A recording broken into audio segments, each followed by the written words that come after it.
I believe in the evil in human nature. This is a wicked world.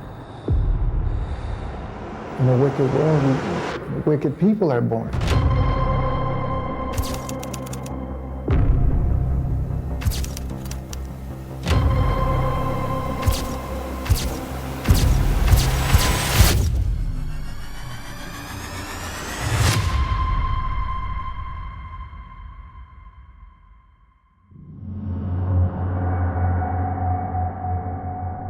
Бобби Кент и Марти Пуччио – два имени, которые стали известны всякому, кто интересовался преступлениями подростков. Эта история произошла в 2003 году в городе Голливуд, штат Флорида, и отразила суровую трагедию молодых жизней, их разрушенные мечты и необузданную жестокость. Бобби Кент родился в Голливуде 12 мая 1973 года. Он учился в средней школе Саут Бровард и жил в одном доме со своими родителями, иранскими иммигрантами Фредом и Фарой Кент и старшей сестрой Лейлой. Многие взрослые видели в нем доброго и обаятельного юношу, но сверстники называли его хулиганом. Бобби подружился с Мартином Пуччо в 3 классе. Мальчики жили на одной улице в Голливуде. Они были лучшими друзьями в подростковом возрасте, однако между ними существовала вражда. Пуччо чувствовал неприязнь и ненависть к Кенту, потому что Бобби запугивал и избивал его. Обе группы родителей опасались дружбы. Родители Пуччо, Мартин-старший и Вероника, были обеспокоены тем, что их сын часто возвращался после прогулки с Кентом, истекая кровью или в синяках. Фред Кент думал о Мартине как о своенравном бездельнике, у которого нет будущего, потому что в свое время мальчик бросил школу. Отец Бобби чувствовал, что дружба с Пуччо разрушит будущее его сына, которое он так старательно помогал строить. Ходили слухи, что оба мальчика часто посещали тренажерный зал и употребляли стероиды. Эти вещества способствуют неустойчивому и агрессивному поведению. Также Бобби и Марти были вовлечены в субкультуру гей-проституции, которая в то время процветала в Южной Флориде. Они экспериментировали с созданием гей-порнофильмов, надеясь распространять их в местных магазинах. Ни Кент, ни Пуччо в самих роликах не участвовали, а были их режиссерами. В какой-то момент они убедили 40-летнего мужчину сниматься в гей-порно, заставили его танцевать обнаженным и играть с игрушками для взрослых, пока они снимали весь процесс на камеру. Кент пытался продать этот фильм под названием «Грубые парни» порномагазинам по всей Южной Флориде. Никто не принял его предложение из-за плохого качества звука и видео, а также отсутствия каких-либо сексуальных действий в фильме, кроме мужчины, танцующего обнаженным и играющего с фалоимитатором. Постепенно дружба Бобби и Марти начала меняться. Марти, которому было 20 лет, начал встречаться с 18-летней Лизой Коннелли в начале 1993 года. Но Лизе было некомфортно находиться в этих отношениях, потому что ее парень все свободное время проводил с Бобби, а не с ней. Чтобы исправить эту ситуацию, она познакомила Бобби со своей лучшей подругой, 17-летней Алисой Элли Уиллис. Элли и Бобби встречались несколько недель, но вскоре расстались. Взаимоотношения между ними стали жестокими. По ее словам, Бобби применял по отношению к девушке физическое насилие и заставлял ее смотреть гей-порно, а также избивал ее, если она отводила взгляд. Элли также утверждала, что Бобби изнасиловал ее. В июле 1993 года Марти рассказал своей девушке Лизе о том, что Бобби с самого начала их дружбы жестоко избивал и всячески издевался над ним. Примерно в то же время Лиза сказала Марти, что беременна от него, и убеждала Марти прекратить дружбу с Бобби. Но он отказался, потому что боялся мести Бобби. В конечном итоге Лиза решила действовать самостоятельно. Она считала, что Бобби должен исчезнуть из их жизни навсегда, и начала склонять друзей к его убийству. 13 июля 1993 года Лиза позвонила Элли и сообщила ей, что Бобби угрожал убить ее вместе с ребенком от предыдущих отношений, если она не вернется в округ Бровард и не начнет встречаться с ним. Элли пошла в дом Лизы со своим нынешним парнем, 17-летним Дональдом Семенеком, и ее подругой, 18-летней Хизер Соулерс, чтобы обсудить убийство Бобби.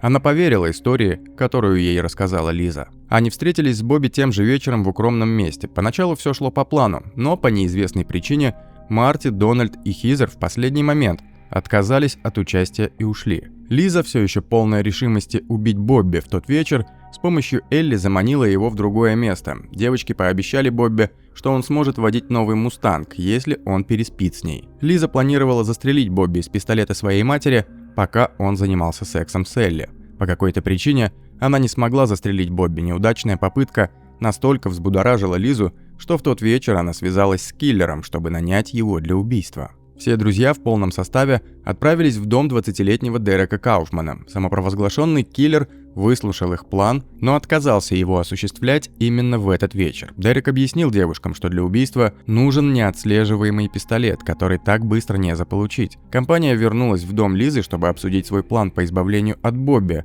19-летний двоюродный брат Лизы, Дерек Цвирка, узнал о плане убийства и присоединился к ним. Вечером 14 июля они все встретились в доме Марти, чтобы завершить свой план. В это время компания состояла из Марти, Лизы, Али, Дональда, Хизер, Дерека Цвирка и Дерека Кауфмана. Марти позвонил Бобби и предложил ему встретиться. Он сказал другу, что они весело проведут время, будут гонять на своих машинах, а также Бобби удастся снова переспать с Элли. Когда парень согласился, план его убийства вступил в силу. Компания взяла с собой 2 ножа, свинцовую трубку и бейсбольную биту. Они забрали Бобби из его дома около 11:30 и отправились в укромное место в Уэстоне, штат Флорида. Когда они добрались, Элли отвела Бобби от компании, чтобы поговорить. К ним присоединилась Хизер. Девушки специально отвлекали Бобби, чтобы Дональд мог подкрасться и нанести удар. Когда Дональд пронзил его ножом, парень взмолил Марти о помощи, но вместо того, чтобы помочь другу, он ударил Бобби ножом в живот. Бобби искренне извинялся за все, что он сделал, но Марти продолжал наносить удары ножом. Вероятно, его злость подогревали мысли о многолетнем жестоком обращении. Будучи физически сильным парнем,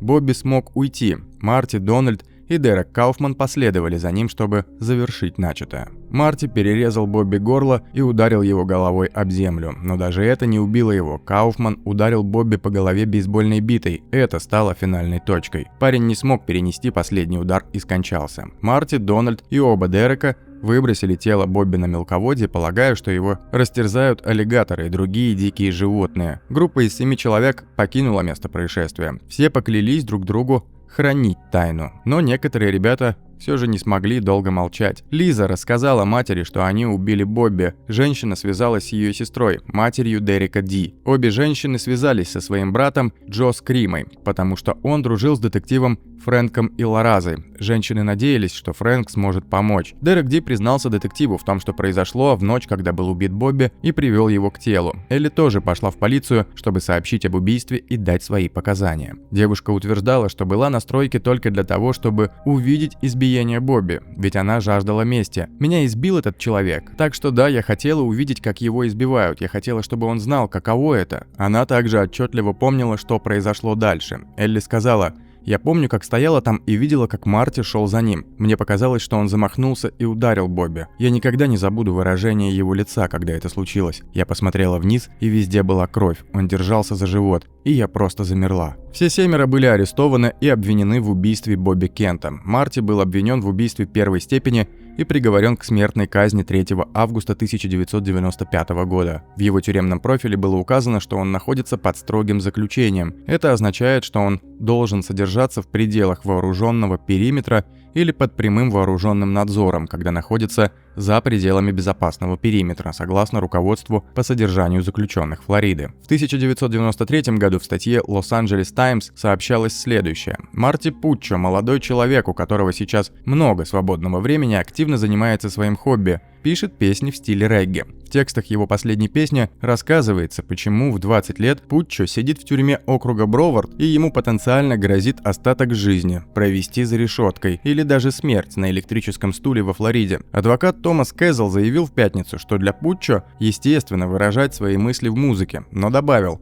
он осознает серьезность обвинений. Подробности о новой песне он не раскрыл. Его приговор был заменен пожизненным заключением с возможностью условно-досрочного освобождения Верховным судом Флориды в 1997 году. Поскольку с момента убийства прошло 25 лет, то вполне вероятно, что он скоро выйдет на свободу. Лизе было предъявлено обвинение в убийстве 2-й степени. Она была приговорена к пожизненному заключению без возможности условно-досрочного освобождения в 1995 году. Через 3 года ее приговор был смягчен до 22 лет, из которых она провела за решеткой 9 и была освобождена в 2004. Лиза живет в Пенсильвании с дочерью от Марти Пуччо и младшим сыном от первого брака. После освобождения у девушки возникли проблемы с трудоустройством, поэтому Лиза решила заняться самостоятельной трудовой деятельностью. Она стала сертифицированным оптиком и управляет клининговым бизнесом. С момента своего освобождения она ведет себя сдержанно и держится в тени. Элли была обвинена в убийстве 2-й степени и приговорена к 40 годам тюремного заключения 19 мая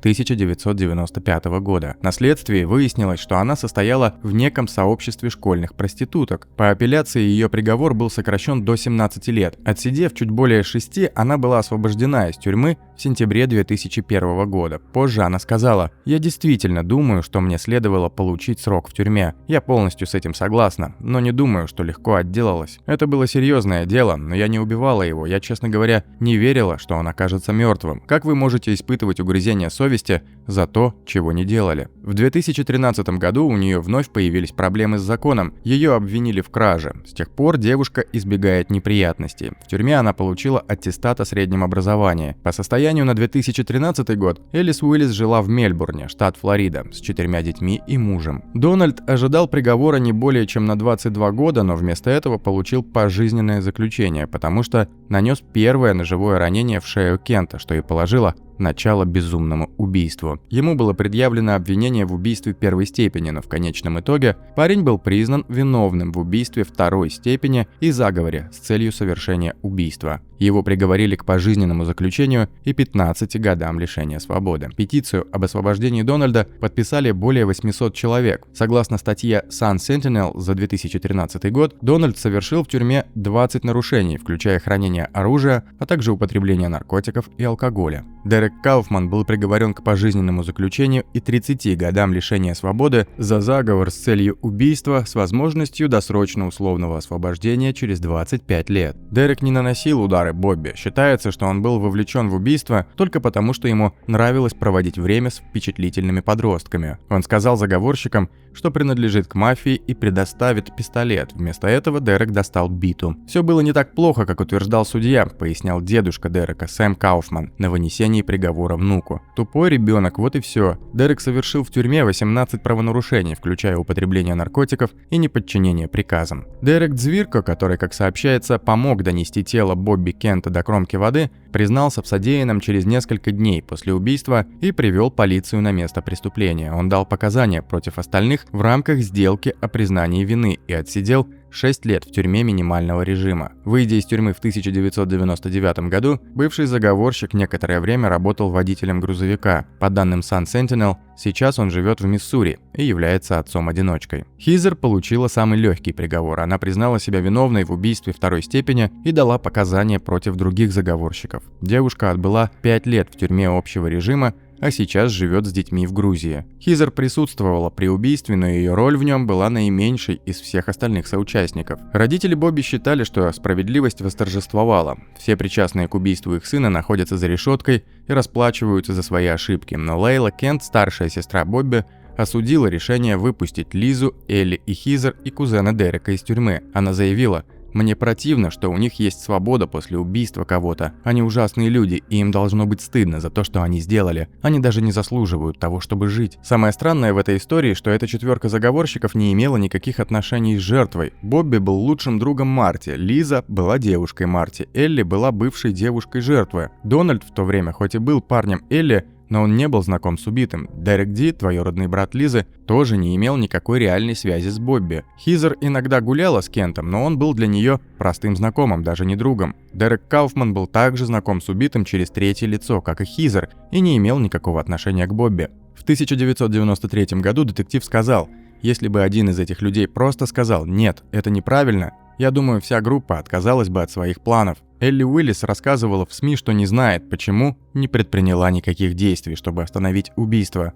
«Это был страх, почти как транс», — сказала она. Стоит ли верить этим словам, решать вам, ведь сообщалось, что именно она заманила и отвлекла Бобби. Также 2 попытки убить парня говорят о том, что она заранее знала о том, что в конечном итоге произойдет. Некоторые считали, что юношеские резкие разговоры породили менталитет стаи, который и привел к жестокому убийству. Из-за продолжающегося страха перед Бобби Кентом поднялась волна ненависти и гнева, которая привела к трагическому концу, которого никто не ожидал, говорил адвокат Элли. В 2001 году режиссером фильма «Детки» Ларри Кларком был снят фильм «Балли». В российском прокате он получил название «Садист». Вдохновением для создания этого фильма послужило убийство Бобби.